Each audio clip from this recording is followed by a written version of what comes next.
แต่ผมมองหาเดียวนั้นสนทนากันตั้งใจ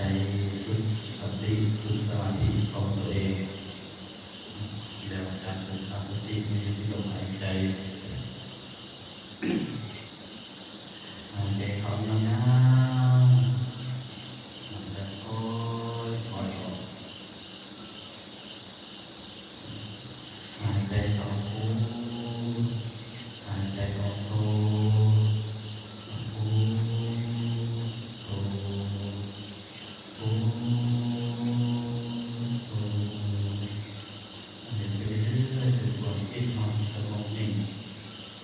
ภาวนาเพิ่มลมหายใจไม่ต้องขึ้นไปทางอื่นนะเพิ่มลมหายใจมาตรงมันเข้ามาตรงมันเข้าเดี๋ยวมันเสียมันดับเดี๋ยวมันดับเริ่มจิต